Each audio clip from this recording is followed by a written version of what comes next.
Ya están los alumnos entrando, Oscar. ¿Ya entraron todos? Sí, Doc, ya están ingresando. Ok. Les damos chance a que lleguen todos. Sí, Doc.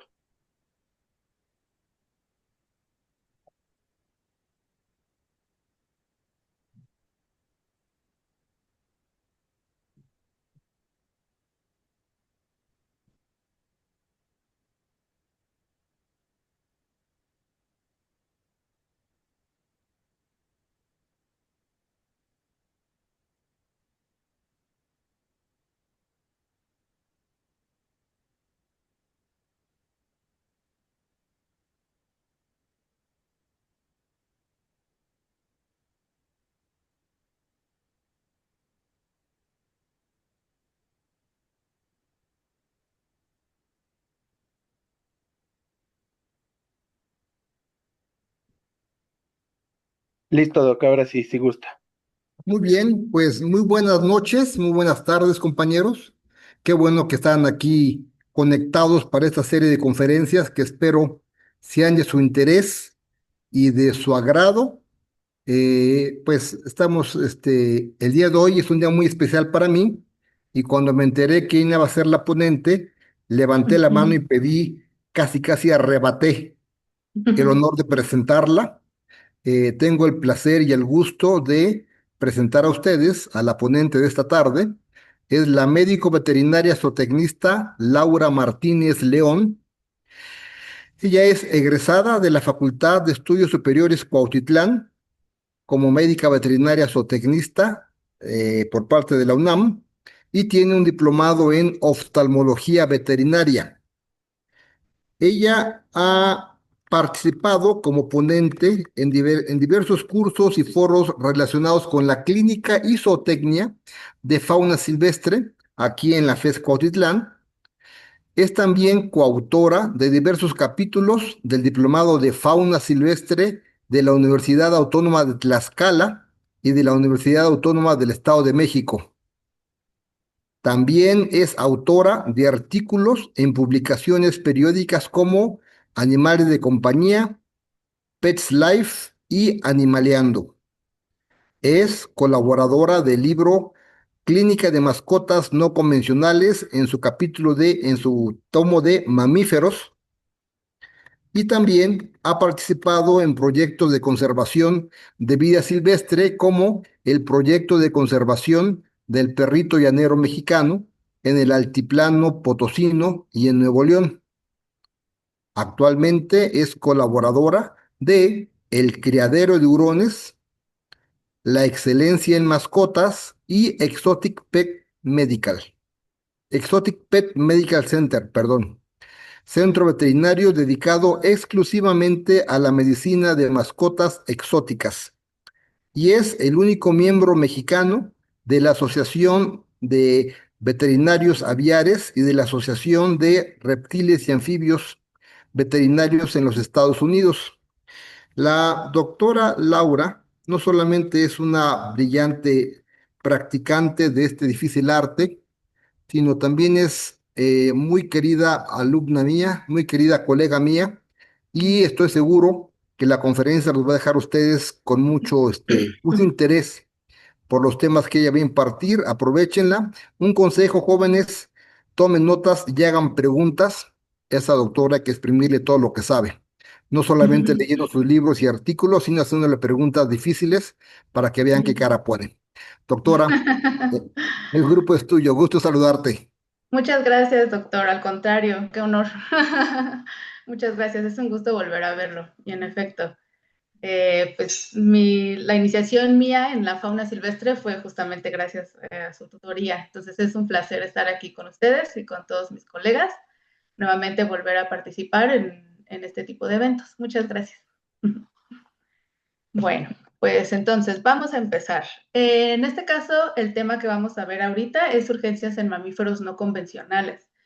Voy a cerrarlo a ciertas especies relativamente específicas o las que llegan como con mayor frecuencia a la clínica, porque pues, mamíferos no convencionales pues son muchísimos.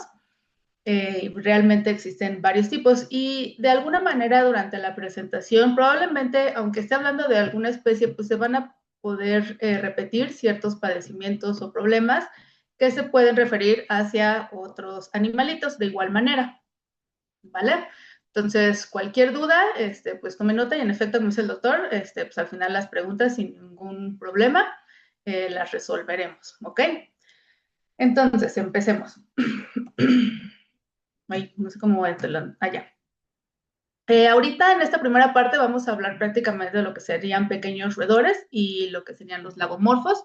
Los conejos, estos animalitos, pues son de los que llegan a consulta con mayor frecuencia en la clínica privada. Un paréntesis relativamente amplio que yo les puedo recomendar, si ustedes se quieren dedicar a lo que es la fauna silvestre no convencional o a los pequeños mamíferos o a estos animalitos que son más como de tipo de mascotas hacia la gente, es que evidentemente las leyes que pues como lo han visto yo creo que en sus pláticas o en sus clases, que legislan estos animales es totalmente independiente y diferente a lo que sería un perro o un gato, ¿vale? Entonces partamos desde ahí rápidamente. Prácticamente la mayoría de los animales de fauna pues son regidos por la Ley Federal de Vida Silvestre. Entonces, sí es muy importante por el medio ambiente en el que nos desarrollamos y por la situación actual que vivimos en el país, siempre tengan en cuenta que les firmen todo, literal, todo. Desde que entran, nosotros llegamos con una hoja de ingreso para que la firme el propietario, en el cual tiene que llenar un historial clínico y al final tiene que firmar una responsiva. En esa responsiva nosotros prácticamente le damos a entender al propietario que al ser un animalito que evidentemente es de vida silvestre o que es de fauna, pues no es un animal que está acostumbrado al manejo o exactamente el manejo humano. Y obviamente al estar en un ambiente totalmente independiente en el cual debería de estar, pues todo esto son factores de estrés. Y esto puede incluir complicaciones a la hora de una revisión o una consulta, complicaciones desde enfermedad, baja de defensas, incluso la muerte. Sí, eso los hacemos firmar desde primera instancia. Entonces, eso es muy importante para que también ustedes se protejan, porque muchas veces ocurre que es un animal que ni siquiera es de ellos, es adoptado, se lo encontraron en la calle. ¿Qué pasa? Ustedes lo agarran y se muere, ¿no? Entonces ya saben el típico de, no, es que lo mató el veterinario. Entonces aquí lo que tenemos que hacer es justamente dar a entender y dar a conocer a la gente que pues es un riesgo que existe porque son animales que no están acostumbrados al manejo y que no están habituados al contacto de primera instancia con el ser humano. Entonces todo esto tiene que estar firmado. Incluso cuando llegan en estado crítico en urgencias, realmente a veces solo los hacemos firmar la hoja de firme aquí para poderlo yo manipular, porque en el momento que ustedes tocan al animal, ustedes se tienen que hacer responsables de. Y en ese momento, si ustedes no lo atienden, pues obviamente pues pueden llegar a tacharlos de negligente. Entonces, antes de tocar al animal, tienen que firmar. Ajá, el propietario, y en este caso nosotros pedimos siempre una identificación oficial para saber pues, quién es la persona que me está firmando, pues mínimo ya tengo copia de una identificación. Eso ya es de ley y es de siempre y nosotros lo implementamos aquí en el hospital pues prácticamente desde hace 5 años. Entonces es muy importante que pues también ustedes lo hagan porque pues es parte de, la sociedad nos ha obligado a esto, pero si no, no va a haber forma que nos podamos proteger, ¿ok? Entonces, bueno, pasando después de esa pequeña introducción, ahora sí, vamos con lo que sigue. ¿Cuáles son las causas más comunes por las cuales pueden llegar estos animalitos de urgencia a nuestra clínica? Uno de los padecimientos que se presentan más en conejos y roedores se conoce como timpanismo, hipomotilidad intestinal, estasis intestinal, disbiosis. Prácticamente acuérdense que todo eso pues es como una familia, es como todo un estado en el cual puede abarcar todos estos estados o todos estos signos o solamente uno, pero casi todas es por la misma causa. ¿Ok? Entonces, ¿cuáles son los factores predisponentes en la cual puede presentarse este estado en el cual el animal llegue? Muchas veces es la inactividad. Animales que solo se la pasan en una jaula o en un hábitat muy pequeño donde no se ejercitan, no se mueven. Entonces, la inactividad puede provocar, evidentemente, también este tipo de cuadros. Una dieta baja en fibra. Yo sé que tenemos que pelear ahorita contra los videos de YouTube y de TikTok cuando llega la gente y pues ven el típico, el chicheñol, ¿no? El conejo comiendo plátano. Cuando evidentemente sabemos que los conejos no deben de comer plátano, porque al final hay que recordar que ellos, su sistema de digestión está a través de la fermentación. Esto significa que no los digieren. Al no poderlos digerir, si nosotros los ofrecemos o se ofrecen de más, lo único que se va a provocar es que estos carbohidratos se fermenten en el estómago y el intestino a través de la microbiota que ellos presentan.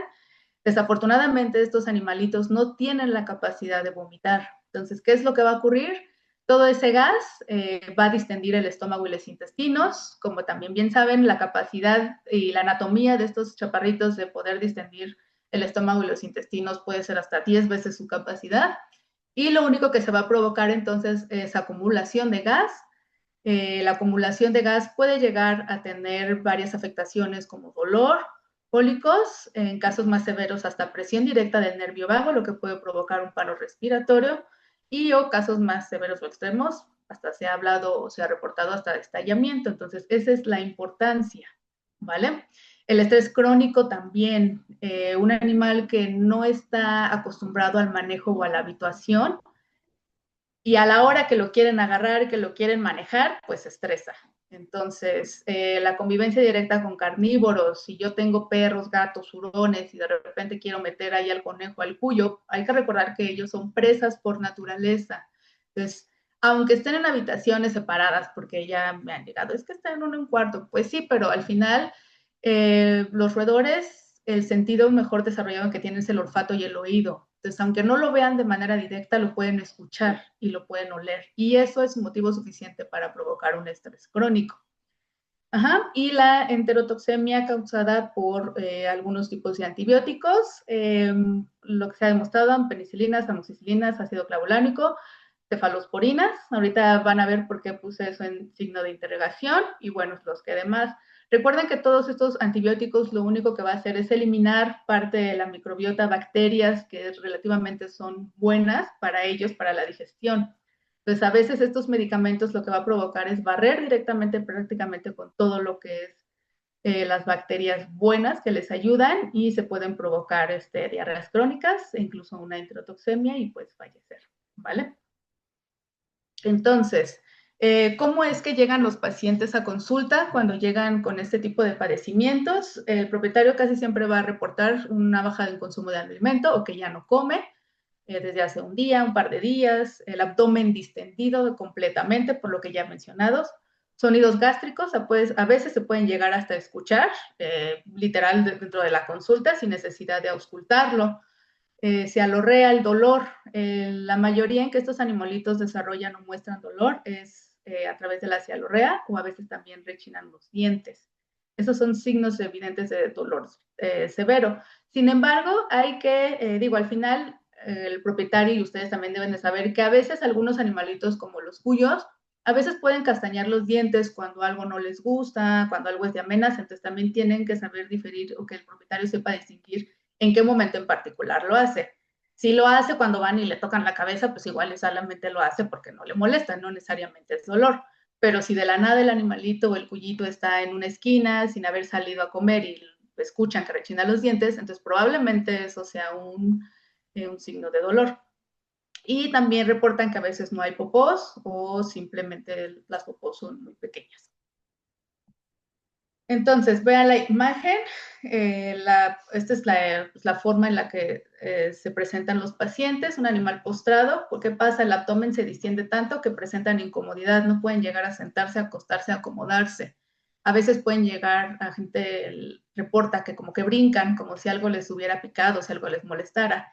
Eso justamente es dolor abdominal y a veces eso también es un cólico, que es cuando llegan el famoso cuerpo de perita que yo a veces les comento, porque luego dicen, es que está gordito. No, esto no está gordito, es que el abdomen está completamente inflamado, es el famoso cuerpo de pera, delgado de arriba, gordito de abajo. Si estuviera gordo, sería todo uniforme, ¿no? Y en este caso, pues luego se llegan a sentir hasta los huesos de las vértebras, que es un signo evidente de la condición corporal que presenta el animal. ¿Ok? Entonces, ¿qué es lo que va a pasar cuando tenemos este cuadro? Pues la mayoría de las veces es por una dieta alta en carbohidratos. Nuevamente, hay que recordar que el sistema de estos chaparritos a través de la fermentación. ¿Esto qué significa? Como también ya han visto, el 80% de la dieta en estos animales tiene que ser la fibra. Ajá. ¿En qué alimentos ofrecemos la fibra? Pues ya ahí puede ser lo que sería el pasto Timothy, paja de avena, hoja de elote, porque la fibra es lo que les ayuda justamente a la digestión y también al desgaste dental. Y es prácticamente casi lo único que deben de comer. Hay que tener en cuenta que el metabolismo de estos chaparros es muy rápido y muy acelerado. Ellos de 4 a 6 horas digieren todo lo que comen. Por eso no pueden estar sin comer. También largos periodos de ayuno pueden provocar justamente disbiosis. Al no tener que fermentar, que digerir, pues también empieza ahí la acumulación de gases. En este caso, la disbiosis puede desarrollarse en una hipomotilidad intestinal o en una diarrea. La hipomotilidad intestinal, que es cuando el intestino justamente va avanzando de manera más lenta, puede provocar la dilatación gástrica o hasta una parálisis. La cuestión es que entre más se fermente y más se distienda estos órganos, el animal no va a comer porque tiene dolor. Si no come, la cuestión es que el contenido intestinal solo avanza en ellos por empuje, es decir, necesitan comer para que puedan empujar lo que tienen en estómago e intestinos y que puedan defecar. Si no come, lo que tienen no va a avanzar. Entonces, eso hace que justamente se desarrolle la hipomotilidad de manera aguda, al no poder comer. Y lo que les mencionamos, pueden llegar a presentar dolor, estado de choque y desafortunadamente pues la muerte. A veces el diagnóstico, muchas veces es la forma cuando vemos que están completamente distendidos el abdomen, una radiografía en ese momento, pues nos va a corroborar la acumulación de gas. Vean el tamaño prácticamente de los estómagos, cómo pueden llegar a abarcar prácticamente casi todo lo que es la cavidad abdominal. Ajá. Vean, son de diferentes animalitos, pero aún así. Igual el colon, los intestinos también están completamente distendidos. Este es un animalito que tiene contenido en el estómago, pero pues este está ahí sin avanzar. Y es porque pues el animal evidentemente no comía. Al no comer, eso no se va a mover. Entonces, ¿qué es lo que tenemos que hacer en ese momento? Número uno, la mayoría de estos padecimientos, la cuestión de timpanismo y acumulación de gas en el abdomen es secundario a algo, es decir, algo lo provocó. ¿Qué lo pudo provocar? Pues no sabemos, por eso es importante hacer el historial clínico, pero primero hay que estabilizar al paciente. Si no estabilizamos al paciente, no vamos a poder realizar pruebas ni otro tipo de estudios en caso de que lo requiera. Entonces, para poder estabilizarlo de manera inmediata es la administración de suero, terapias de fluidos, ayudar con estimulantes para la motilidad intestinal, metoclopramida, cisaprida, trimebutina, y la alimentación asistida cada 4 horas, lo que les menciono. Si no comen, no va a avanzar nada. Entonces, eso se tiene que hacer de manera inmediata. Hay veces que llegan ya en un estado avanzado de gravedad, por así llamarlo, en el cual prácticamente ya no degluten. Si ya no degluten es porque ya están entrando en estado de choque. Entonces, en ese caso, lo que se tiene que hacer pues, es la reanimación de lo que es el animal o estabilizarlo de manera directa o inmediata. Muchas veces es por dolor. El estado de choque casi siempre es por dolor. Entonces, lo que tenemos que hacer es manejo de dolor a través de analgésicos, AINES y opiáceos. La cuestión aquí, recuerden que los opiáceos, el problema también es que esos también provocan hipomotilidad, porque lo que hacen es aletargar el metabolismo, ¿vale? Entonces hay que tener cuidado con las dosis que manejamos. Y bueno, dimeticona y simeticona, que justamente va a ayudar a eliminar el gas. Entre más rápido eliminemos el gas, es mejor. La ventaja de estos medicamentos es que al ser silicones no se absorben, por lo tanto no hay riesgo de intoxicación y en casos críticos se pueden llegar a administrar hasta cada 2 horas si es necesario, ¿vale? Y bueno, de alimentación asistida, pues actualmente creo que ya hay más variedad de los productos. Nosotros aquí en la clínica pues manejamos Oxbow, pero creo que ya hay otras marcas como Emerald que también manejan alimento de cuidado crítico para herbívoros. Bueno, primero entonces, esa es la parte de lo del timpanismo. Primero ver el por qué, primero estabilizar esa parte y ya después ver la causa. ¿Cuáles son las causas por las cuales se pueden timpanizar? Todo. Yo siempre les digo a mis propietarios, todo en los roedores y en los conejos se refleja en el sistema digestivo, que si les duele el ojo se llenan de gas, que si les duele el diente se llenan de gas, que si los vecinos hicieron una fiesta se llenan de gas. Entonces, por eso es muy importante primero hacer el historial clínico completo. Si llegó de urgencia, pues estabilizamos al paciente y ya después, en lo que nosotros estabilizamos al paciente, al propietario se le da la hoja de ingreso para que él llene el historial clínico completo. Los historiales clínicos que nosotros manejamos aquí en la clínica son de 2 hojas, por delante y por detrás. Vean, todo esto tienen que llenar. Es muy importante, entre más sea su historial clínico, más detallado va a ser mejor. Ajá, y esta es la leyenda, lo que les mencionaba. Ellos aquí se les informa sobremente sobre el uso de los medicamentos y sobre que el manejo del animal, al ser un animalito de fauna, pues obviamente no está acostumbrado a la manipulación. Entonces, entre más minuciosos sean para la hora del historial clínico, va a ser mejor, para que así ustedes puedan tener todas las herramientas de poder saber qué fue lo que lo provocó. A veces se llenan de gas porque la jaula, en lugar de estar en el cuarto del niño, lo cambiaron al cuarto de la niña y eso fue suficiente para que el animal se estresara, no comiera y ya casi se estuviera ahí muriendo. Así pueden llegar a ser los roedores. Entonces es muy importante siempre tener un historial clínico completo. Otra de las causas más comunes que pueden llegar a presentarse en conejos a veces son las obstrucciones gastrointestinales. Casi siempre es por besoares, los besoares que pueden ser de pelo, de granos de maíz, legumbres, pellet o fibras textiles. ¿Qué es lo que pasa aquí? A veces yo entiendo que en el mercado, pues desafortunadamente en México no existe una reglamentación seria o formal sobre el manejo, los procesos o sobre la formación de un alimento. Entonces, cualquier persona, cualquier empresa puede hacer un alimento para un animal y decirle que sea premium, ponerle la etiqueta premium sin que sea premium. Y el problema es que pues la gente, pues, hay que entender que al final la gente no conoce y muchas veces pues si está en la tienda de mascotas y tiene la foto del conejo, pues dice, ah, pues es que este es para el conejo. Pero por eso es nuestra función nosotros como veterinarios, asesorar de que no todos los alimentos son buenos.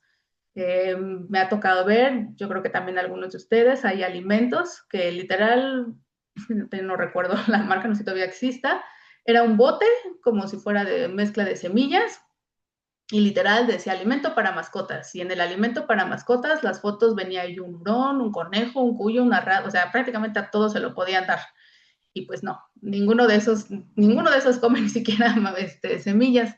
Entonces, desde ahí hay que tener mucho cuidado. Hay gente que le dice, pues es que como le gustaba, y pues sí, a todos nos gusta lo que no nos hace bien, ¿no? Entonces, no necesariamente significa que sea lo mejor. Entonces, esa es parte de nuestra labor también como veterinarios y como clínicos, asesorar justamente qué es lo bueno y qué es lo malo y qué es lo que deben y qué es lo que no deben de comer. Entonces, la obstrucción gastrointestinal en conejos también se da por una dieta baja en fibra, por deshidratación, falta de ejercicio, como ya mencionamos. Perdón, aquí el diagnóstico diferencial es, hay que descartar hipomotilidad y muchas veces una radiografía con medio de contraste. La mayoría de las veces, pues muchas veces los besoares, como son de pelo o me ha tocado que hasta ha sido como de pellet o de croqueta, que hemos sacado y bueno, aquí es más que evidente, se observa pues ahí que el tapón, literal. Si no lo pueden llegar a confirmar, pues con una radiografía con medio de contraste. Y pues aquí solamente es quirúrgico, no hay de otra. Las diarreas o las enfermedades digestivas, ¿por qué se consideran en urgencias en estos animalitos? Por el metabolismo que ellos manejan. Recuerden que es muy acelerado. El roedor entre más pequeño, pues se descompensa más rápido. Entonces, con 24 horas de diarrea es suficiente para una descompensación y una deshidratación hasta llegar al choque. Entonces, es muy importante que igual, o sea, también, si llegan con ustedes por primera vez, para ver, entiendo que la primera consulta a veces es como, quiero saber qué come, qué le puedo dar, qué no le puedo dar. También es importante que nuestra labor como veterinario es informar todo esto, que las diarreas en ellos no pueden tardar, o sea, cualquier cuestión digestiva, porque todo en ellos se refleja en el sistema digestivo, hay que reportarlas de manera inmediata y pueden considerarse urgencias, porque si no se estabilizan en ese momento, pues se puede perder al paciente. Las diarreas mecánicas, pues se dan por alimentos altos en fibra, por falta de fibra, Cuando, por ejemplo, en las instrucciones, cuando se empiezan a comer el pelo, el papel y la tela, a veces los animalitos saben lo que necesitan. Entonces, si es un animal, un conejo, un cuyo que no le dan la fibra que requiere, ellos la empiezan a agarrar de lo que sea. Entonces, a veces dicen, es que se come el pelo, se come el papel, la tela. Pues sí, porque no tiene la fibra. O sea, el animal sabe que necesita fibra para poder digerir lo que ha comido. Y si no tiene la fibra en ese momento a libre acceso, pues empieza a comer lo más parecido a la fibra. Y para ellos es justamente el pelo, el papel y la tela.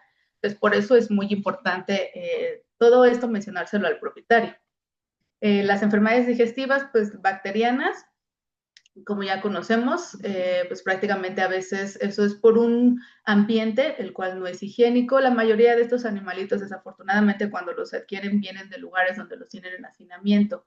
Y obviamente todo eso pues también puede provocar ya desde ahí una baja de defensas. Acuérdense que el hacinamiento, el estrés crónico, baja de defensas, pues bacterias oportunistas, lo que sea y como sea. Parasitarias, las coccidias también son las más comunes. La desparasitación, ¿se desparasitan estos animalitos? Sí, sí se desparasitan. ¿Qué tanto se desparasitan? Depende de qué, pues del tipo de parásito. ¿Por qué? Recuerden que el sistema digestivo de ellos, como ya mencionamos, es muy delicado.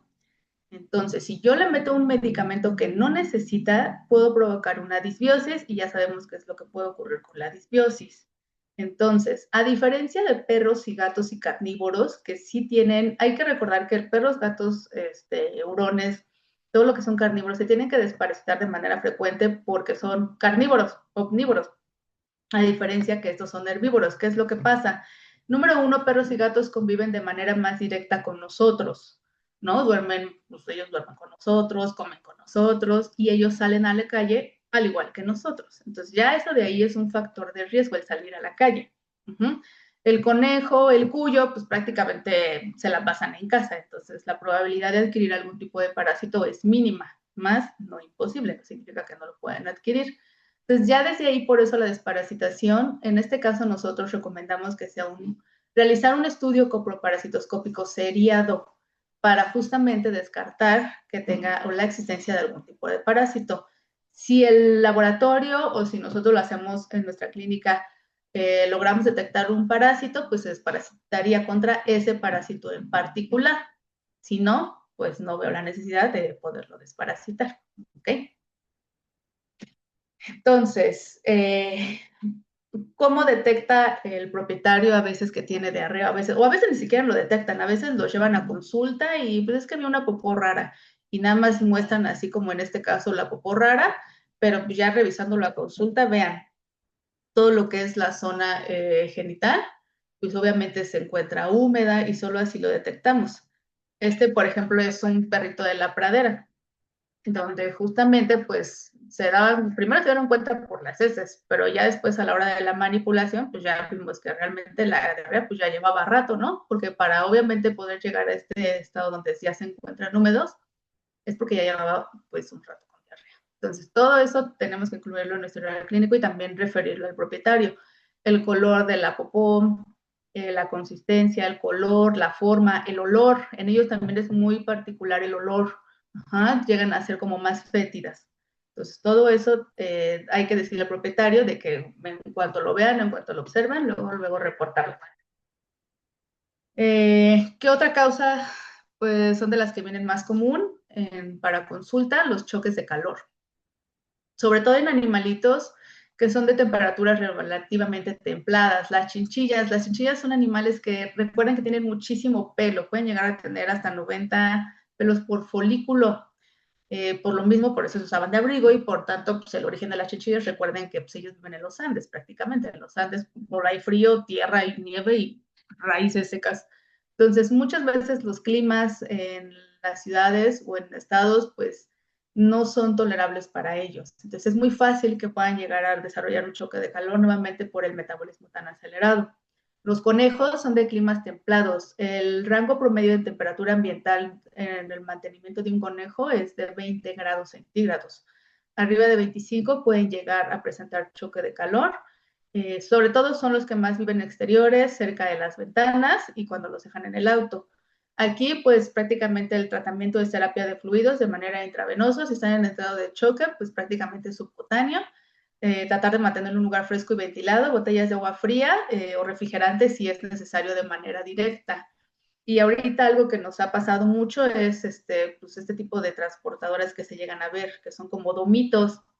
Pues el problema de este es un domo literal, o sea, aquí entra el calor y aquí se hace el horno en cuestión de minutos. Entonces, desafortunadamente, sí hemos notado que estos accidentes son más comunes en este tipo de transportadoras y pues muchas veces ya cuando llegan, ya desafortunadamente no hay mucho que hacer, porque llegan en un estado pues prácticamente ya de choque irreversible.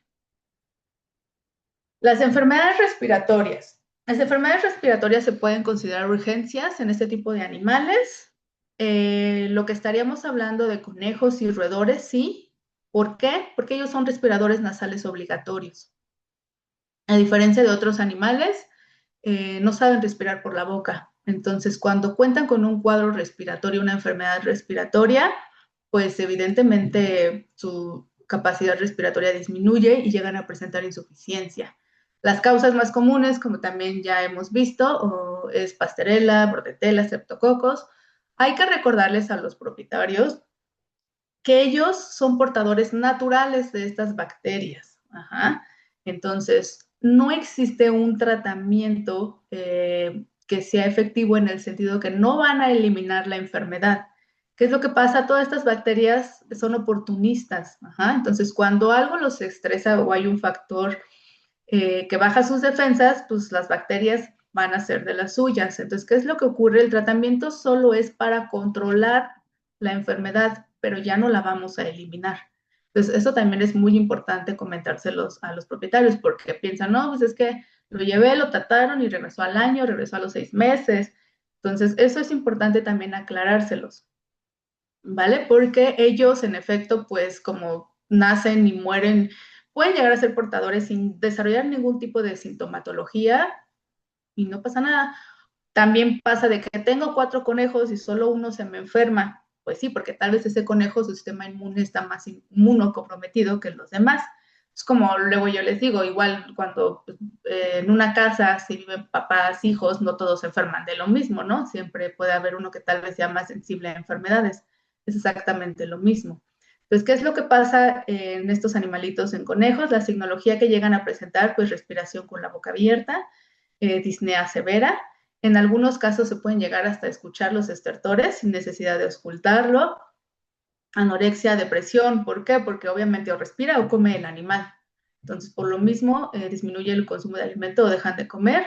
Y signos más específicos, la presencia de mocos, estornudos, estertores y descarga oculonasal. Hay que recordar que la Pasteurella, que es como la causa más frecuente o la más común, esa bacteria se aloja directamente en lo que es en vías respiratorias altas. Ajá, entonces, muchas veces, pues al estar en vías respiratorias altas, pues va a afectar todo lo que tenga que ver con el ojo, la nariz, hasta los oídos. ¿Ok?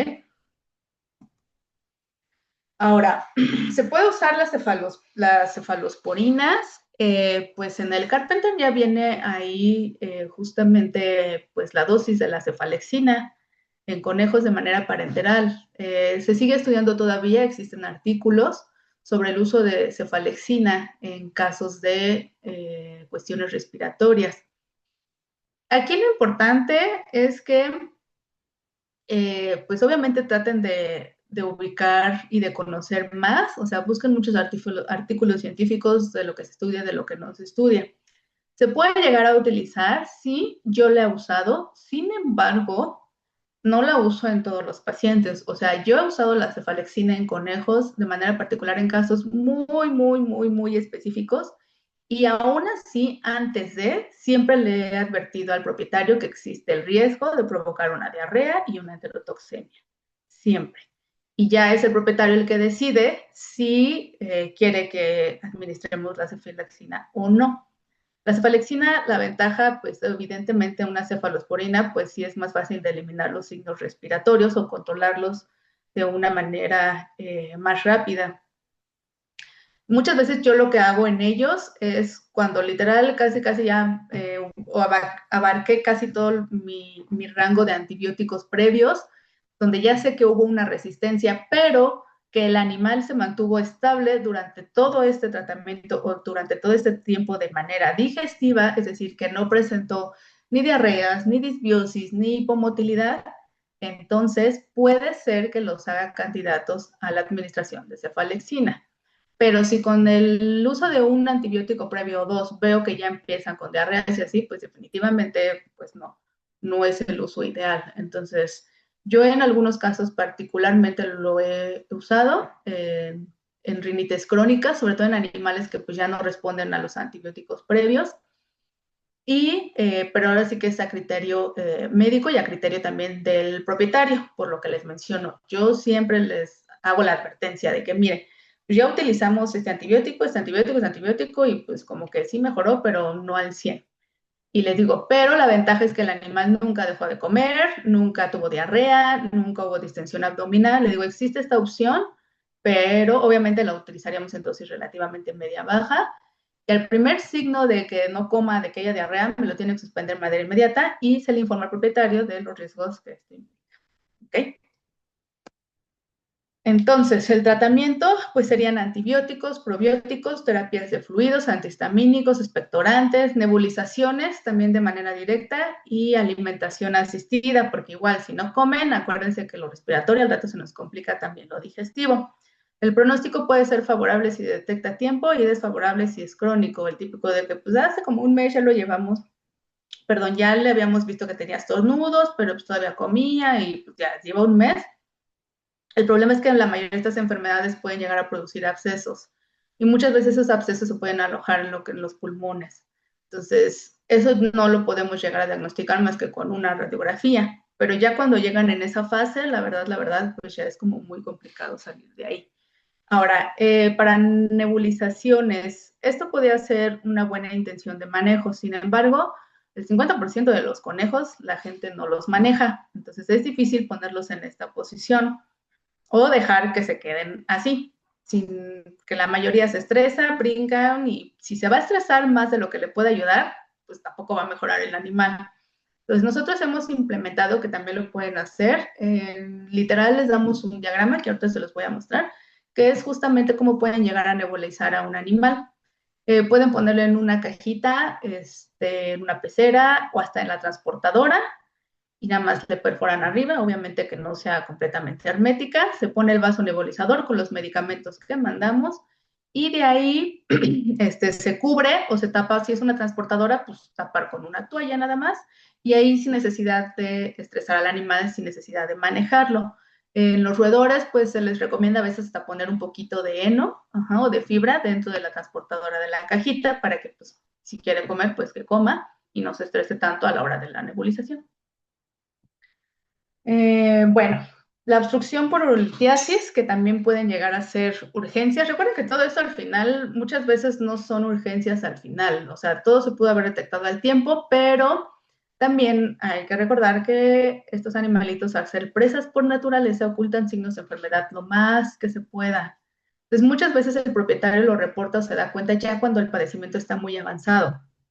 Y pues ahí no podemos culpar al propietario, porque los animales, pues parte de su instinto es ocultar signos de enfermedad, ¿vale? Entonces, muchas veces cuando llegan ya en esta etapa, en obstrucciones, en ejemplo, por urolitiasis, probablemente el animal presentó signología previa. Una infección en vías urinarias, orina por goteo, o sea, todas esas cosas, ¿vale? Pero sí es importante recalcarle al propietario. La mayoría de estos urolitos pues se pueden formar, como ya está ahí escrito, de estrubita, oxalato, carbonato, fosfato cálcico, y en algunos lugares se pueden llegar, en algunas, perdón, ocasiones pueden llegarse a alojar en lo que es la pelvis renales, en los uréteres, vejiga, uretra. Si solo es sedimento y arena es más fácil de eliminar que ya siendo un urolito formado. Factores predisponentes, deshidratación crónica, el típico de es que no toma agua porque no le gusta. Si le da una lechuga completa, evidentemente no va a tomar agua porque toda el agua la está tomando de la lechuga completa. Entonces, ¿qué es lo que tenemos que hacer? Número uno, asesorar al propietario que la cantidad de lechuga, que no es una lechuga al día, o sea, la cantidad de vegetales al día por animal es como un máximo una taza en cuyos, en conejos raza chicas tazas, en razas grandes taza y media de vegetales, porque el punto es estimular el consumo de agua. Consumo excesivo de alimentos altos en calcio como alfalfa, espinacas, berros y acelga, pero yo no le doy nada de eso. ¿Qué croqueta le da? Pues esa croqueta que le está dando justamente tiene harina de alfalfa. Entonces, aunque no le está dando alfalfa fresca ni alfalfa deshidratada, pues está dando alfalfa en la croqueta. Entonces, eso también es muy importante. La mayoría de los alimentos para roedores, conejos, la conejina pues está hecha de alfalfa, pero porque la conejina está hecha para conejos de producción. Los conejos de producción lo que requieren pues, es que suba de peso, engorde lo más rápido posible en el menor tiempo posible. Pero pues, en nuestros animales mascota o que son de animales de compañía, pues no queremos eso, no queremos que engorden lo más rápido posible. Entonces, nosotros si ofrecemos alfalfa más de lo que necesitaría, lo que vamos a provocar, número 1, es obesidad, y número 2, que justamente este calcio se almacena en la vejiga. Lo mejor que nos puede pasar es de arenas o sedimentos, eso los podemos eliminar. Si no se eliminan, esos sedimentos se van a acumular y se pueden formar los urolitos. El sedimentarismo nuevamente y la deficiencia de vitamina C en cuyos también puede provocar la presencia de urolitos. Entonces, ¿cómo nos vamos a dar cuenta? Pues ya la mayoría llega de que chilla, el animalito se queja al orinar, se presenta hematuria, orina por goteo, la postura encorvada, la de dolor, igual llegan con distensión abdominal, porque si tiene dolor, el dolor va a hacer que no come, y si no come, vamos a llegar nuevamente a la disbiosis y pues lo que ya conocimos previamente. ¿Cómo podemos llegar al diagnóstico? Pues por a través de una radiografía, un ultrasonido. Cuando son urolitos, pues solo es quirúrgico, no hay otra opción. Si son sedimentos, pueden llegar a eliminarse a través de medicamentos. Nosotros hemos utilizado el citrato de potasio, el ácido ascórbico como tal, pues la vitamina C, con eso tendría que ser suficiente, disminuir o eliminar por completo los alimentos altos en calcio y aumentar el consumo de líquidos. Aquí justamente se puede ver en la radiografía, en la parte distal de la pelvis, la piedrita ahí adentro y en la foto de abajo, pues la piedrita afuera, que es la de aquí.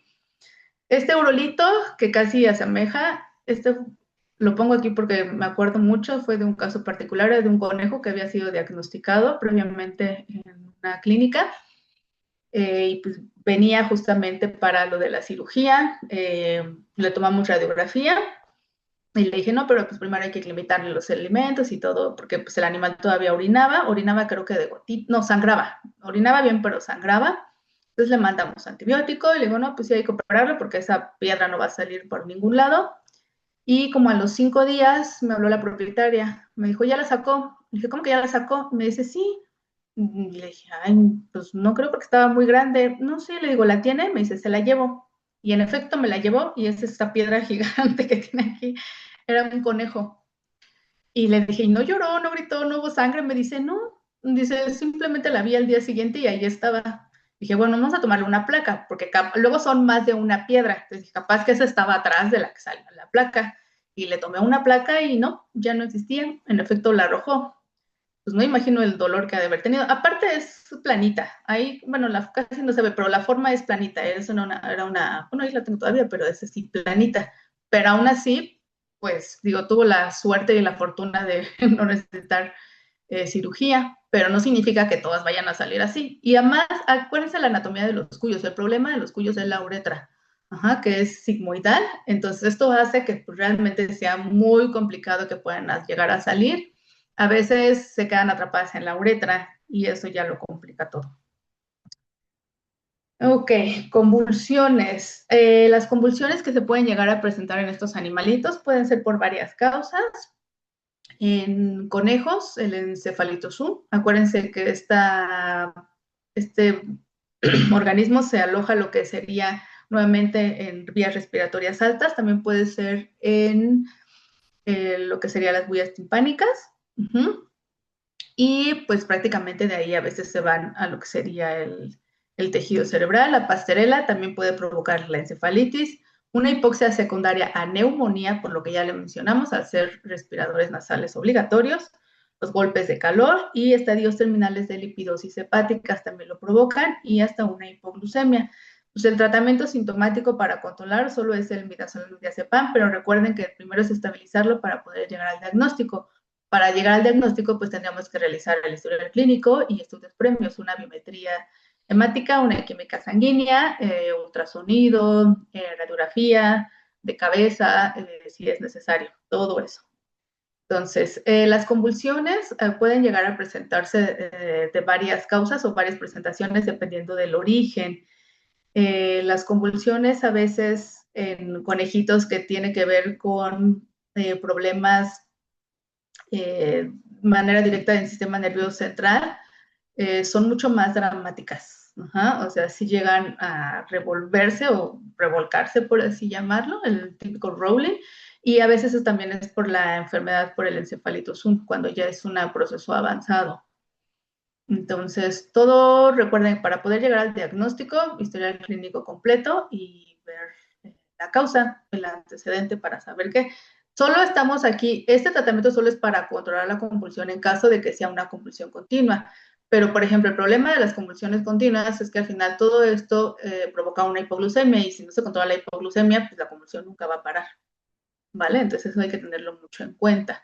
En cuyos pueden llegar a convulsionarse, pero ya en una fase severa de parasitosis, sobre todo de ácaros, cuando la típica sarna, llega en un momento en que les puede dar como el síncope, y la gente lo refiere así, de que de repente como que se desmayó, como que se movió y se estiró y como que dejó de respirar y otra vez.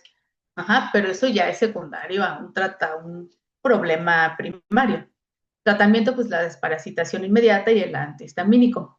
En los gerbos se ha demostrado, se ha reportado que del 20 al 40% están genéticamente predispuestos. Casi siempre tiene que ver por el estrés, animalitos que no están acostumbrados a la manipulación.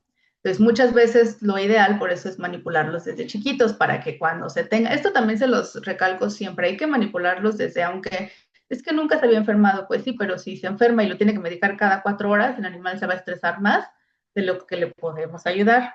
Entonces, sí es importante aclarar esto con el propietario, que deben de manipularlos y manejarlos siempre. Entre más los manipulen, va a ser mejor para el animal y no se va a estresar. Ahora, la manipulación a la que yo me refiero no es estarlo cargando y llevármelo en la bolsa al sub. No, esa no es la manipulación a la que yo me refiero.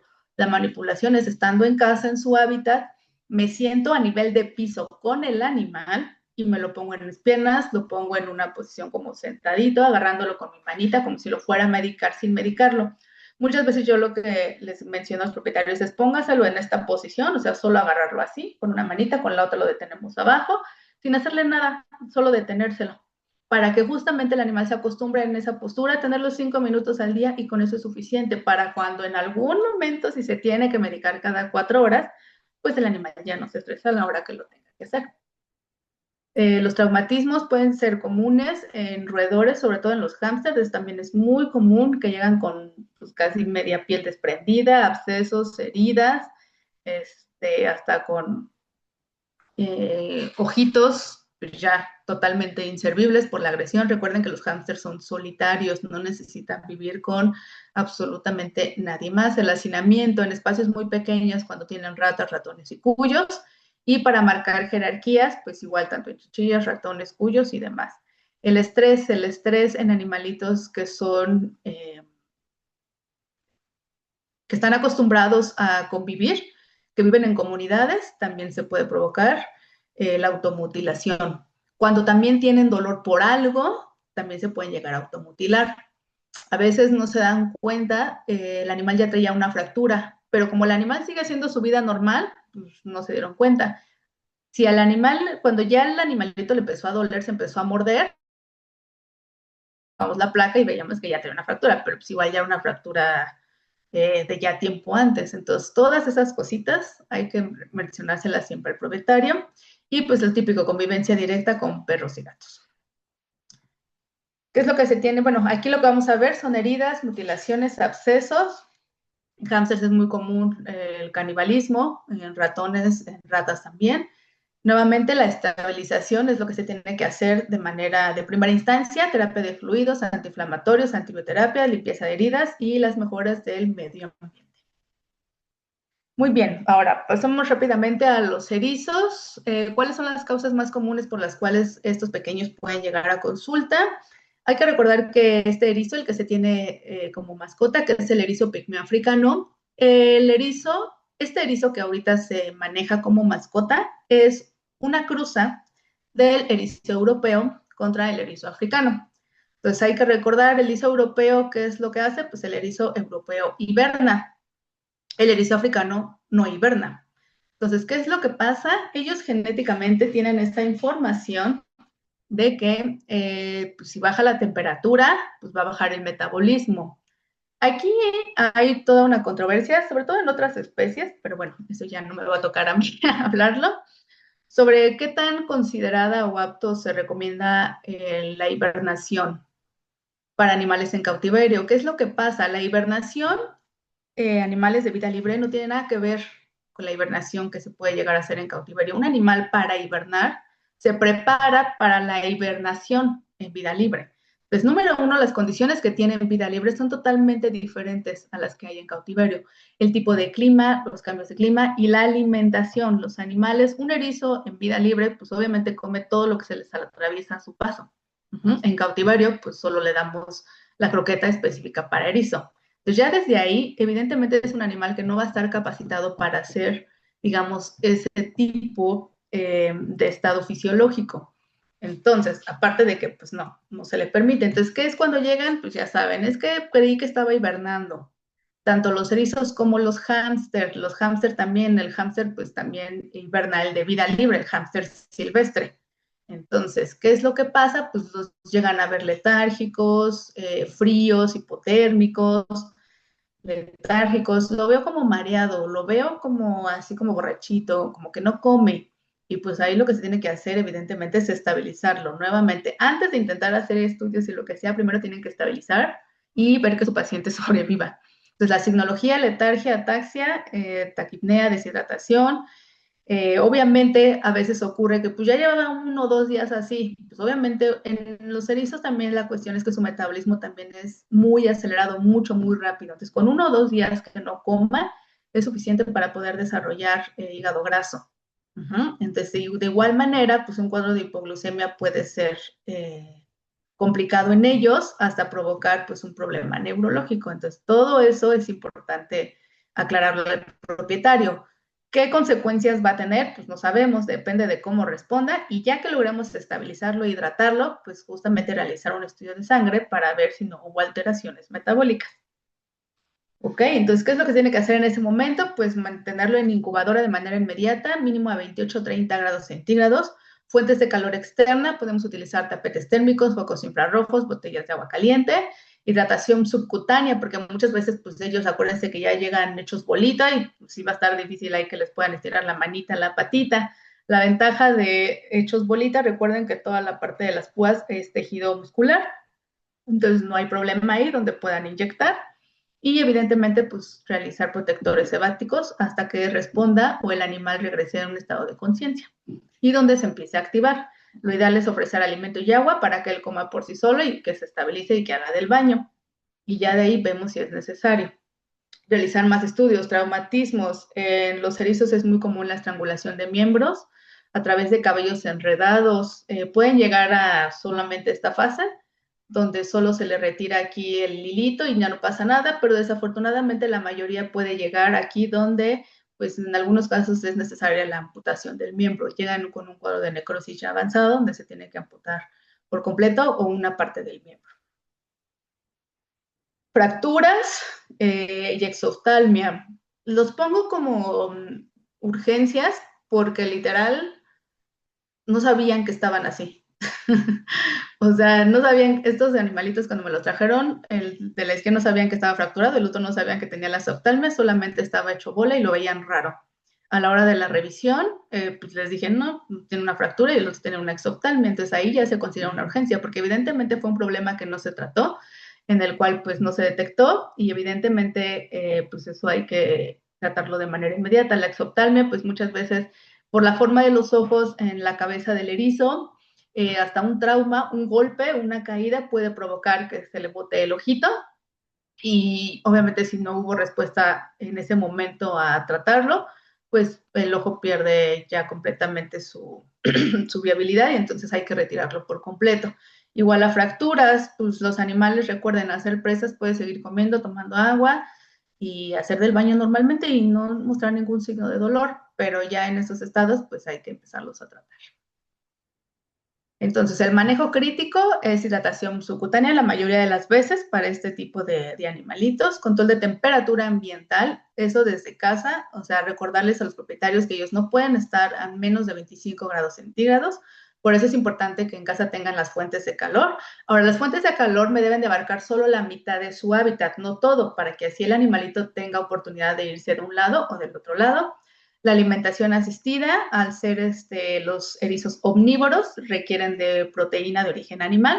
Pues se puede ofrecer Carnivore Care o lata de recuperación de otras marcas que son para gatitos.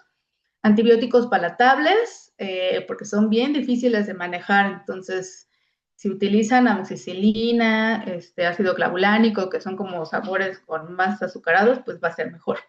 Analgésicos o antiinflamatorios y comunicar nuevamente lo que ya mencionamos, el estrés, el que será sometido y los riesgos que esto implica.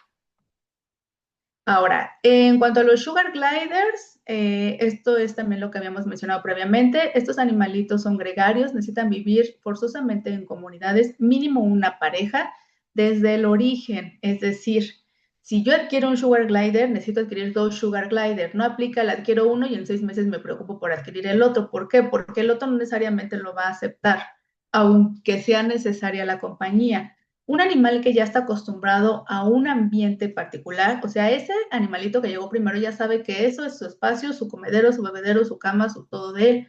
Pues muchas veces el siguiente no necesariamente lo ve como el compañero, sino lo ve como un invasor, alguien con quien competir por espacio y alimento. Por eso muchas veces no queda o ya no pueden llegar a formar las parejas. Ajá, entonces, la adquisición de los sugar gliders, perdón, o petauros del azúcar siempre es en parejas mínimo, ¿vale?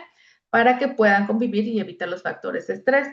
De las urgencias más comunes que estos chaparros presentan son traumatismos, por lo mismo, porque son animales que viven solos, llegan a dar problemas conductuales, frustración sexual en animales jóvenes, se pueden llegar a automutilar, ajá, ellos sí se llegan a automutilar.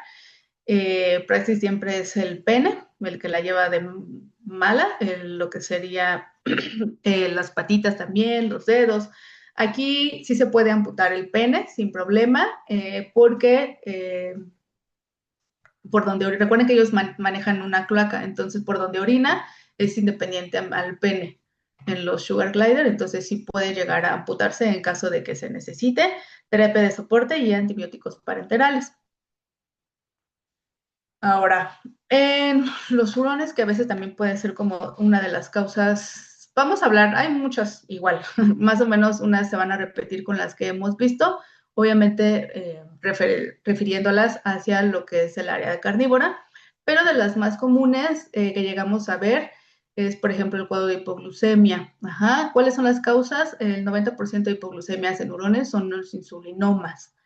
Puede ser, acuérdense que el insulinoma es un cáncer en el páncreas, lo que provoca es una producción excesiva de insulina. Al producir insulina además, pues no alcanza a digerir completamente la glucosa y por eso les dan justamente los bajones de glucosa. A diferencia de la diabetes es porque el páncreas no produce insulina. Aquí es al revés.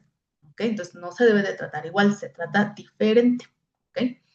Y casi siempre tiene que ver con una nutrición inadecuada. Recuerden que los hurones son carnívoros estrictos. Ajá. Entonces, no requieren de frutitas, no requieren de verduras, no requieren de otra cosa que no sea su alimento específico para hurones, el cual prácticamente ya cubre todas las necesidades nutricionales.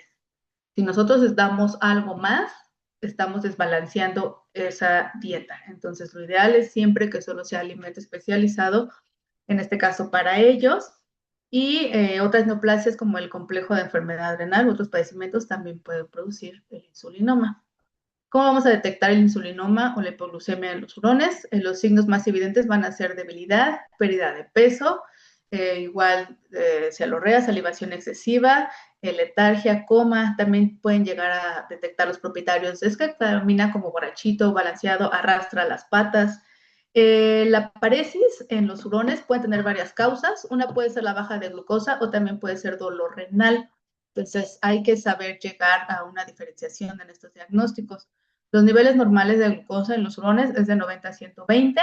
Cuando se diagnostican o presentan o desarrollan menos 70, puede ser sugerente ya a un insulinoma.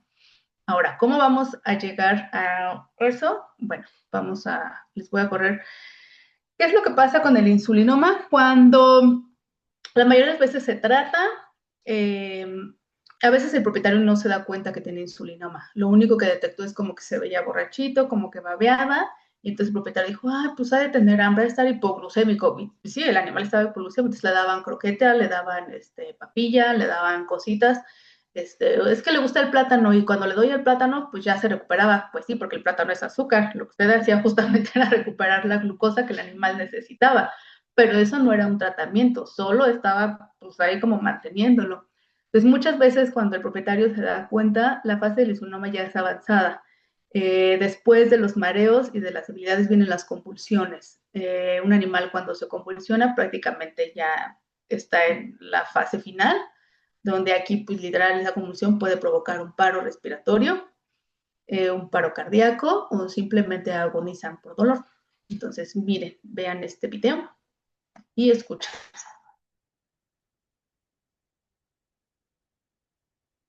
¿Ok? Muchas veces el propietario se da cuenta porque llega a gritar, un hurón no grita. Cuando llegan a gritar, tanto un hurón como un conejo puede ser por estrés o mucho dolor. Y es algo que pues no es normal. Entonces, ¿qué es lo que se tiene que hacer? Determinar la causa de la hipoglucemia, terapia de fluidos si es necesario con glucosa. En este caso, cuando son animales que ya están en un grado de deshidratación crónico o en estado de choque, si es necesario, se le administra suero intraperitoneal para una mayor absorción. Muestra de glucosa, calibrar nuestro glucómetro. Nosotros a veces utilizamos estos glucómetros que son justamente para humanos. La ventaja es que solo necesitamos una gotita de sangre. Igual, se utiliza exactamente igual que en humanos, con, ¿cómo se llama? La lanceta. En la calibramos, como dice, a la mayor profundidad, porque la piel de los hurones es más gruesa que la de nosotros, y literal lo que hacemos es pinchar el dedito del hurón con justamente la lanceta para poder arrojar una gotita de sangre y esa gotita de sangre aplicarle aquí. Si no, pues lo ideal sería realizar un hemograma y una química sanguínea completa. Miren, justamente así, se hace la sangre y así. Es más práctico, más sencillo y sin necesidad de mutilar absolutamente nada. Obstrucciones en hurones, cuerpo extraño, son de las causas más comunes. Los hurones son súper curiosos y todos los que han tenido hurones, pues yo creo que ya saben que casi todo lo que les causa, al ser carnívoros, todos los carnívoros recuerden que todo lo reconocen mordiendo, tanto perros y gatos y hurones. La diferencia es que el hurón pues muerde y si lo logra arrancar se lo llega a tragar. Entonces eso hace que desafortunadamente la mitad de las cirugías que se hacen en hurones sean por obstrucciones por cuerpos extraños. Tricobesuares también se pueden llegar a realizar, obstrucciones urinarias, urolitasis, neoplasias y de próstata, también por el complejo de enfermedad adrenal. Las principales obstrucciones gastrointestinales, como ya mencionamos, algún cuerpo extraño, el pelo, recuerden que ellos se acicalan al igual que los gatos, por la forma del cuerpo del hurón que es alargado, pues el pelo en este caso no se puede desechar, de hecho, vean, toma la forma del intestino, y esto pues está muy difícil de sacar. A veces sí pueden llegar a sacar el cuerpo extraño defecándolo cuando es algo mínimo muy chiquito. Por ejemplo, nos han tocado gomitas, como literal las chanclas, les fascinan las chanclas a los hurones, ese tipo como de hule. Pues luego sí han llegado a defecar o hasta vomitarlo. Pero en este caso de los besuares, pues no, hasta toman la forma del intestino. Y aquí son animalitos que pues obviamente se acicalan, por eso lo ideal es laxarlos a partir del año de edad para evitar justamente llegar a las obstrucciones. El diagnóstico nuevamente a través de ultrasonido, radiografía, medio de contraste si es necesario. Y esto también es algo importante. Muchas veces el propietario llega con que es que no se mueve, está como raro, está letárgico. A veces uno llega a palpar y no se palpa nada, nada, la primera opinión. La primera opinión, como no palpa nada, lo que hace es hidratar, porque también el animal puede provocar se deshidrata. Al hidratar, también se hidrata el cuerpo extraño. Entonces, muchas veces al médico de la segunda opinión, pues ya le toca el cuerpo extraño, pero no es porque el primero no lo haya visto. A veces el animal está tan descompensado, tan deshidratado, que no se puede llegar a palpar. Hay veces que son muy evidentes y se palpan, pero hay veces que no se distingue. Entonces, por eso es muy importante la estabilización siempre. Antes de querer intervenir hay que estabilizarlo, hidratarlo para justamente pues hidratar el cuerpo extraño, porque a veces sí nos ha pasado, y ya a partir de ahí, pues ya la mayoría de las veces solo es quirúrgico. Vean justamente la imagen, vean la forma del intestino. O sea, esto está muy difícil que pueda salir así. Y lo que mencionamos, laxar, cardar y una dieta adecuada y correcta. Igual el tracto digestivo de los hurones también digieren ellos todo en 4 horas, por eso no pueden estar sin comer y por eso su alimento debe de estar a libre demanda todo el tiempo, todo el día. Si no le dan de comer, pues va a agarrar lo que tenga. Accidentes, típico de los hurones, donde siempre les mencionamos, donde quepa la cabeza, cabe todo el hurón. Porque se lo puedo tener suelto, lo puedo tener, y ya, pues, hay gente que literal adapta cuartos para hurones, es decir, cierran todo, aberturas, no hay muebles donde se puedan meter abajo, o sea, les hacen un cuarto para hurones. Si es un cuarto para hurones, no hay tema. Pero siempre hay que recordar eso, o sea, donde cabe la cabeza, cabe el cuerpo. Y el hurón, a diferencia de perros y así, o sea, el hurón no me va a escuchar o me va a seguir porque le hable. Él pues, olió algo, escuchó algo y él se va y ya no regresa. Entonces hay que tener cuidado también con eso. Son muy flexibles, son muy confiados, trepan fácilmente, caídas, es muy común. Los hurones no tienen una vista tridimensional, también, entonces a veces sí es común que se caigan en el primer piso, segundo piso, del cuarto piso. A veces al que se cayó del cuarto piso no le pasó absolutamente nada y al que se cayó del primer piso ya tuvo fractura, tuvo esto, tuvo hemorragia y tuvo lo otro. ¿De qué depende? De la suerte, yo creo, porque realmente la flexibilidad que tienen, pues sí, no sabemos por qué luego al del cuarto piso no le pasó nada y al del primer piso, pues pobrecito, sí llegó ya casi todo lastimado y ya hay que realizar procedimientos más severos. También choque de calor, igual cuando las famosas transportadoras de domo, el mantenerlos en el auto, cuando viven en el exterior, cerca de ventanales y pues lo de siempre. Choque anafiláctico, esto también es muy importante. Hasta el día de hoy no existe una vacuna específica para el hurón. No existe, ¿ok? Existía una, pero aún así tuvo reacciones alérgicas, entonces no existe una vacuna específica para hurón. Existen vacunas que son recomendadas por la Asociación Americana de Hurones que se pueden utilizar para hurones, pero no es específica para hurón. Entonces, eso también es muy importante que lo pongan en su carnet de vacunación, que no existe la vacuna para hurón, que solo es una vacuna que se recomienda por la Asociación Americana de Hurones, que se puede utilizar para hurones. Porque al fin y al cabo, si ya sabemos que también en perros y gatos existen choques anafilácticos, pues evidentemente en hurones es mayor el riesgo. Aquí la diferencia es que el choque anafiláctico, la alergia es prácticamente de manera inmediata. A diferencia de un perro o un gato, que en la vacunación, pues la reacción puede ser al día siguiente o al mediodía. En este caso, en los hurones no, es casi inmediato. Nosotros siempre los recomendamos después de la vacuna permanecer media hora o ahí en la sala de espera o ahí en la colonia o ahí para que no se vayan tan lejos en caso de que pase algo y que de manera inmediata puedan regresar justamente en caso de que se presente. Pueden requerir hospitalización, oxigenoterapia y dosis adicionales de dexametasona, porque igual el metabolismo de ellos es muy acelerado y metabolizan todo de manera muy rápida. Entonces, las dosis de dexametasona pueden ser mayores y con mayor frecuencia por lo mismo. Ay, perdón. Y aquí lo que también, ¿cuáles son los signos más comunes? Es vómito o diarrea, inflamación, en casos más severos, pues sangrados. Pero muchas veces ya cuando llegan en esas fases, pues desafortunadamente entran en choque y la verdad es muy difícil sacarlos. La mayoría de las veces cuando la gente lo detecta es que vomitó, de que ya iban de regreso, es que acaba de vomitar y nosotros pues véngase para acá de manera inmediata porque eso significa que es el cuerpo, es el organismo del hurón que está tratando de sacar lo que no puede sacar porque se le inyectó. Entonces ahí es que tuvo diarrea, es que vomitó, pues vengas, es que lo veo apagado, es que lo veo como, pues véngase de manera inmediata y luego empezamos tratamiento.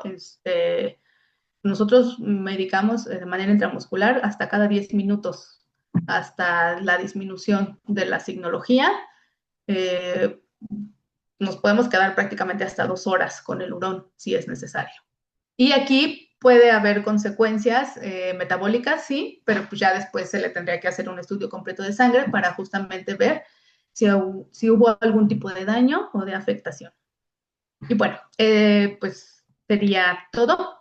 No son como tantas, o sea, bueno, no son todas, pero son las que nosotros vemos con mayor frecuencia en la clínica. Todavía tenemos libros, todavía tenemos libros a la venta del que sacamos de Clínica de Mascotas No Convencionales. Nosotros lo vendemos directamente en la clínica veterinaria, solo tienen que mostrar su cédula o su credencial de estudiante para que se le pueda vender. Listo. Muchas gracias. Muchas gracias, Laurita. Una excelente plática. Me encantó. También me encantó el Gracias. comercial. Y la verdad es que aprovechando el comercial, eh, tengo la fortuna de haber leído su libro y está muy bueno. Sí, Laurita en alguna ocasión nos regaló unos ejemplares para la biblioteca del Zoológico de Sí. San Juan de Aragón. Entonces ahí lo tenía como de cabecera porque es muy bueno ese libro. Entonces, sí se los recomiendo comprar, ¿no? Digo, ya después nos arreglamos de la comisión ahorita, pero no, no es Claro cierto. que sí. Es la verdad es muy bueno, entonces sí se los recomiendo, ¿vale? Entonces, por favor, si tienen dudas, apúntelas en el chat, aprovechen a nuestra gran ponente. La verdad es que tiene muchísima experiencia y pues como ella dijo en algún momento, es mucho, entonces tampoco puede abarcar todo. Entonces, pues aprovechen ahorita que la tenemos aquí con nosotros para preguntar, ¿vale? Mira, ya salió una pregunta, Laurita. ¿En las respuestas anafilácticas se puede administrar difenidramina en vez de dexametasona? No, porque son para dos cosas diferentes. La difenidramina es un antihistamínico, la dexametasona, acuérdate que es un antiinflamatorio. Entonces nosotros administramos las dos, justamente. O sea, tanto para la reacción anafiláctica, el antihistamínico, y aparte la dexametasona para disminuir la inflamación que se está provocando por la reacción alérgica. Entonces aquí lo que nosotros hacemos es usar las dos a la par. Excelente, gracias, doctora. Te manda un saludo el doctor Jorge Iván Hernández Arteaga. Excelente Ay, saludos de presentación. vuelta. Ay, muchas gracias, saludos de vuelta. Otra pregunta. Para las especies que nos comentaba, ¿hay alguna constante para calcular las dosis de terapia de fluido? Sí, sí existe. En el Carpenter creo que ahí vienen algunas. Nosotros, por ejemplo, depende del estado de salud y para qué. Si solo, por ejemplo, en teoría en mamíferos son 100 mililitros por kilogramo durante todo el día, pero depende del grado de deshidratación. Por ejemplo, en otros animalitos, la dosis en el momento la que se administra puede ser de 20 mililitros por kilogramo. O sea, aquí también tienes que calcular justamente el grado de deshidratación y para qué lo quieres. Por ejemplo, a veces nosotros hidratamos aunque hayamos tomado sangre. Y sobre todo en animales muy pequeños. O sea, cuando pues, nada más nos dejan sacar 1 mililitro, al final 1 mililitro es la capacidad máxima que podemos nosotros, bueno, es lo mínimo que nos piden nuestras máquinas para correr. Entonces, pues aquí más bien, o sea, sí tienes que ver la literatura, pero también tienes que ver el estado de salud de tu paciente y para qué lo vas a necesitar. Si es una estabilización previa a un procedimiento, pero ¿qué procedimiento? No es lo mismo estabilizarlo para, por ejemplo, solo sacarle sangre o para una cirugía. Probablemente para la cirugía, pues sí va a requerir de una hidratación pues, de manera continua y constante durante, antes, durante y posterior a la cirugía. Si solo es para un estudio de sangre, pues probablemente solo es administrar la cantidad de líquidos que va a perder para la toma de muestra de sangre y probablemente por la anestesia. Entonces, pues sí, tienes que ver ahí lo de la literatura. Te digo, ahí depende de. Cuando son animales que solo. Hay veces que no impiden, más bien que el propietario no autoriza tanto la hospitalización, entonces solo administra una dosis, como de 20 mililitros por kilogramo, y pues casi, casi, bueno, ya me firma de que usted sabe que esta dosis no es suficiente, pero pues mínimo de eso a nada. Entonces ahí tienes que checarlo. Gracias. Igual para más, más información en el libro, ¿no? Exactamente. Bien, hay una pregunta en Facebook y preguntan, ¿qué enfermedades zoonóticas pueden ser transmitidas por este tipo de mamíferos que puedan ser de interés en salud pública? Pues muchas, muchas, pues la pastorela es una enfermedad zoonótica, entonces esa en roedores y conejos, pues sí es considerada justamente una enfermedad zoonótica. Por ejemplo, en erizos, las micosis también son enfermedades zoonóticas. Pues todas las micosis, prácticamente todos los pequeños mamíferos son, pero es muy común en erizos, porque el erizo a veces solo es portador asintomático. Y el erizo lo que provoca es que como pica, el erizo me provoca una microherida a la hora de yo agarrarlo. Entonces en esa microherida, pues ya me está pasando ahí su bicho. Entonces, aunque el erizo se vea bien, igual si soy de las que mando colgando al hurón aquí, lo ando besando y todo eso, pues ya desde ahí también de riesgo. Pero de las más comunes, pues pueden ser en roedores, en más pequeños, pues también depende del origen. Si la mayoría son de bioterio, pues es muy raro.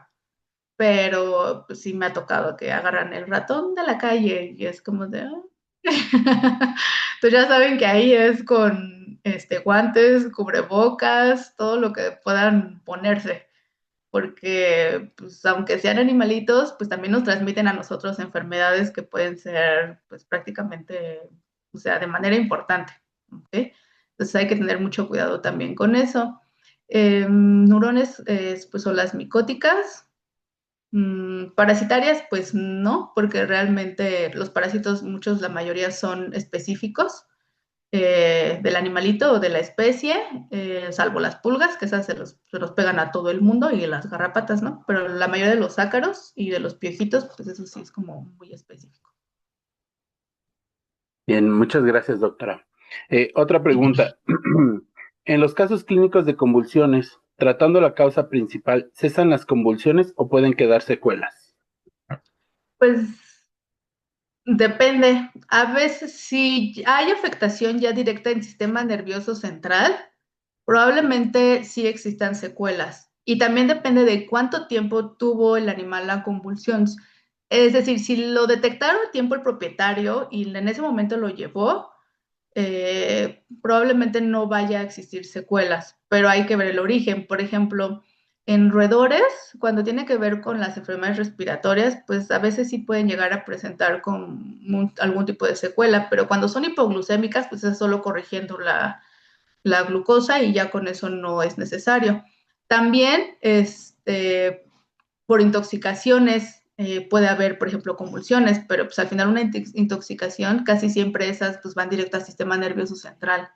Entonces ahí sí pueden existir secuelas. Ahora sí que depende del origen de la convulsión, si solo es metabólica o si tiene algún tipo de origen infeccioso. La mayoría de los que son de origen infeccioso, pues sí pueden llegar a presentar secuelas. Claro, muchas gracias. Una última pregunta, digo, no sé si tengan más, chicos, y si sí, colóquenlas en el chat o en Facebook, aprovechen. Y bueno, la que aparentemente es la última pregunta es, en neurones, en caso de un insulinoma, ¿es posible realizar alguna técnica quirúrgica? Sí, sí existe, pero el 90% reincide. Entonces, pues es más en relación afectación, porque pues al final la cuestión quirúrgica o el procedimiento quirúrgico es muy invasivo. Entonces el problema ahí es tal vez que tu recuperación, este, pues no vaya a ser tan buena en el sentido que pues sí es muy traumático, porque al final, al estar directamente el tumor en el páncreas, pues no podemos eliminar el páncreas, solo eliminamos el insulinoma y también depende del tamaño. Y número dos, si se elimina por completo o no. Pero existen reportes que reincide el 50%. Nosotros hemos hecho diagnósticos de insulinoma y el promedio de vida que damos siempre es de 6 meses. En cirugías que se han hecho, de igual manera, reinciden a los 3 meses. Entonces ahí más bien depende de la calidad de vida que se pueda ofrecer. Nosotros casi siempre nos vamos por el tratamiento paliativo, más que, porque la mayoría de las veces cuando se detecta este procedimiento también es en animales geriatras, en animales viejitos, y nuevamente, muchas veces no es lo único que tienen, ya tienen problemas renales, tienen problemas hepáticos, entonces todo eso complica pues, el cuadro en general. Claro. Muchas gracias, doctora. Te voy a leer algunas preguntas de Facebook. Preguntan, doctora, ¿qué tanto recomienda la extirpación de glándulas anales en los hurones? Pues de hecho es algo que se hace aquí en México y no se vende sin la extirpación de las glándulas anales. Pues es o sea, pues todos los hurones que se venden ya tienen extirpadas las glándulas anales. O sea, no vas a encontrar un hurón con glándulas anales. Entonces eso aquí, pues en México ya se hace. Y pues es lo ideal, porque al final, las glándulas anales los saquitos anales es lo mismo que harían los zorrillos, es decir, te dispararían. Y eso pues sí puede ser como incómodo para los propietarios. O sea, al final el hurón tiene su olor a hurón, pero pues al final lo que es la extirpación pues siempre se hace. Gracias, doctora. Otra pregunta. Bueno, primero una felicitación de Claudia BT. Excelente, Gracias. doctora, y gracias por todo su conocimiento. En el caso de las parejas de Sugar Glider, ¿cómo se maneja el control sexual para evitar la reproducción sin llegar a la frustración sexual? Pues lo ideal sería la castración y la esterilización tanto del macho como de la hembra. Sí se pueden castrar, sí se pueden esterilizar. Todo se puede castrar y todo se puede esterilizar. Todo. Entonces, obviamente, pues sí, sabiendo de la anatomía y demás, pero pues sería con la castración y la esterilización. Bien, muchas gracias, doctora. Otra pregunta referente a convulsiones. En el caso de las convulsiones que llegan a ser continuas, el daño que se genera, ¿qué tanto puede evaluar y qué tanto repercutiría en su calidad de vida? Pues muchísimo. Es que, por ejemplo, si no llegas a controlar la convulsión, el problema es que el animal al final se te va a morir por un cuadro de hipoglucemia, por una hipoxia, por la hipoglucemia. O sea, no te va a sobrevivir tal cual. A diferencia de un perro que pueden llegar a presentar o un gato convulsiones, no sé, creo que le llaman idiopáticas, que no hay como una causa aparente, en estos animales eso no existe por el tipo de metabolismo. El de ellos es muy acelerado, entonces una convulsión los desgasta tanto, pueden llegar a presentar un cuadro de hipoglucemia severo que al final va a presentar una hipoxia y pues va a fallecer de eso, de la hipoxia, de la falta de glucosa o de la falta de oxigenación. Entonces realmente no o sea, si no se llega a controlar, pues o sea, va a morir, no, lo ideal sería realizar la eutanasia, pero para eso hay que saber el origen. Casi siempre las convulsiones que no se llegan a controlar son por intoxicaciones severas. Entonces, o sea, si no logras la intoxicación, también el problema por el tipo de metabolismo es que muchas veces ya no puedes eliminar el tóxico como tal, o sea, solo lo estabilizas y lo hidratas esperando a que el cuerpo trate de eliminarlo por sí solo. Pero pues hay que saber el tamaño y el peso que tienen estos chaparritos en comparación de si me muerden una pastilla de ibuprofeno o de naproxeno, que es lo más común, pues también depende. O sea, sí hemos tenido casos que sí llegan a comérselo, pues, pero no llegan a las convulsiones. O sea, ya cuando llegan a las convulsiones realmente pues no hay ahí como mucho que hacer. Bien, muchas gracias. Otra pregunta, ¿existen enfermedades o lesiones que tengan que ver con los abazones de algunos de estos mamíferos? Sí, con los abazones, supongo que te refieres a en los hámsters, ¿no? Lo más común, pues, es obviamente la fermentación, porque recuerden que como ellos acumulan, a veces el estar ofreciendo alimento fresco de manera diaria o continua, pues todo eso hace que se fermente. Y pues como ellos guardan y guardan y tú les das de comer diario, diario, diario, pues lo único que va a pasar es que se te fermente. Entonces, es relativamente común en animalitos que también que no tienen buena higiene o cuando no les limpian bien la jaula. Supongo que te refieres a la de los hámsters. Es por eso, pero sí, pero igual son padecimientos que pues, se pueden prevenir con un buen manejo y una buena dieta. Yo, por ejemplo, en los hámsters muchas veces les comento que, o sea, no les den de comer hasta que se haya acabado, o sea, literal tienen que hurgar sus escondites donde aguardan o acumulan todo su alimento y retirarlo, no dejarlo ahí, porque justamente el que estén acumule y acumule, pues hace que todo se fermente. Listo. Excelente, muchas gracias. Últimas dos preguntas, doctora. La primera es, si es que las convulsiones persisten, ¿cuál sería el tratamiento ideal? ¿Se puede utilizar fenobarbital? Pues no como tal, o sea, puedes controlarla solo con diazepam, pero igual es lo mismo que la vez pasada, o sea, ya realmente un animal, uno de estos animalitos de los que hablamos, no te va a sobrevivir a un cuadro de convulsión crónico, o sea, va a fallecer antes de que lo quieras mantener. Entonces, lo único que haces es controlar la signología o la convulsión en ese momento a través del diazepam, pero tienes que ver la causa. O sea, si es por hipoglucemia, por ejemplo, en insulinoma, que a veces es común en hurones, eso casi siempre es, cuando llegan a la convulsión, decimos que el inicio del final, porque realmente ya las dosis de los medicamentos esteroideos ya no están funcionando. Significa que ya el insulinoma pues, ya es muy grande y rebasa y aunque lo bañes de glucosa, ya no se va a corregir nada de eso. Si es, por ejemplo, en conejos, cuando es por el cefalitosum, que es la más común a veces, pues aquí tienes que controlar la cantidad de bacterias, por así llamarlo, o sea, tienes que controlar la infección para evitar que eso y con antiinflamatorios. Entonces, más bien es en el momento de la convulsión, pues es para tratar de aminorar y pues también con la glucosa y ver el origen de, porque pues las dos, o sea, la convulsión te va a provocar una hipoglucemia y si no controlas la hipoglucemia se te va a convulsionar, pero por la hipoglucemia. Entonces, primero estabilizar al paciente bien con suero, saber la causa del origen y si no cede, pues con diazepam, pero solo es durante el momento, no es para mantenerlo, siempre así.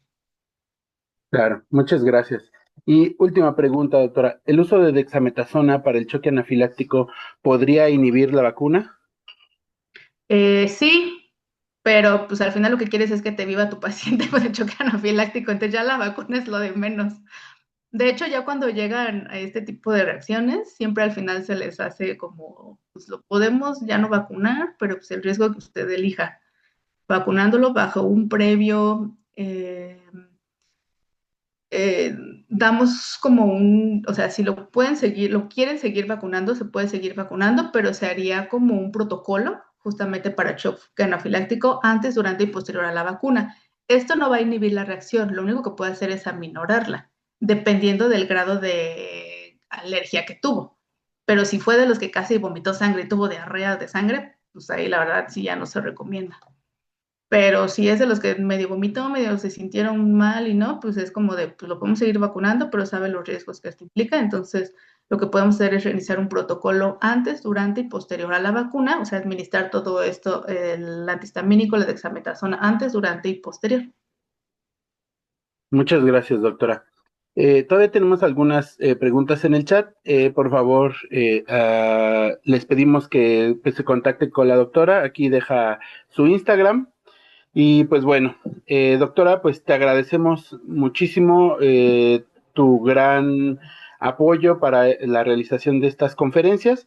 En un momento te hago envío de tu constancia de participación. Y bueno, pues muchas gracias a todos por su asistencia. Nos vemos en 15 días para la siguiente plática que será a cargo de la doctora Erika Servín, que nos hablará acerca de manejo y medicina en pandas. Entonces, pues bueno, no se la pierdan. Chicos, los que son alumnos de Fauna Silvestre 2, hay un link en el chat para que puedan ustedes pasar lista para su 80% de asistencia.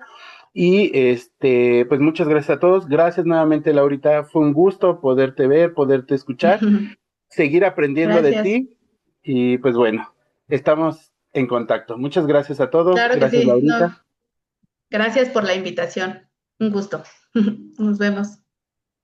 Que pasen excelente noche. Hasta luego.